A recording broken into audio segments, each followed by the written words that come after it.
Most people think confidence means being the loudest in the room, but real confidence is quiet. It's built with simple daily habits. Most people break promises to themselves all the time. I'll wake up early. I'll exercise. I'll stop scrolling. But each time you break it, your brain learns.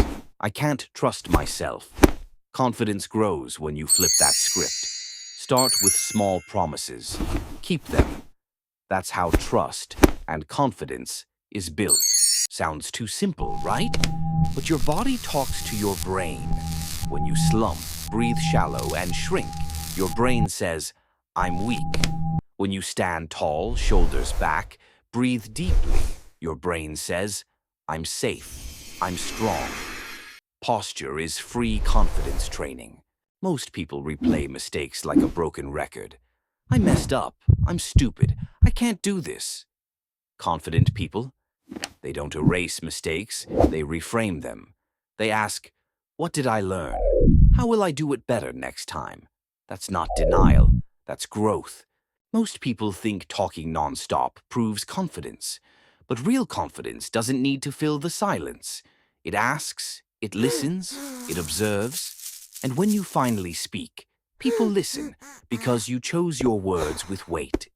Waiting until you feel confident is a trap. Action creates confidence, not the other way around. Apply for the job. Speak up in the meeting. Start the project. Courage first, confidence follows. Confidence isn't magic. It's not something you're born with. It's something you practice. Keep promises to yourself. Stand tall and breathe. Reframe mistakes. Listen more than you speak. Take action before you feel ready. Most people won't do this. They'll wait, hesitate, and keep doubting themselves. But you, if you start today, you'll carry a quiet strength the world can't ignore. If this spoke to you, don't just scroll. Like the video. Comment, quiet confidence, so I know you're in the 10%. And subscribe, because we're just getting started.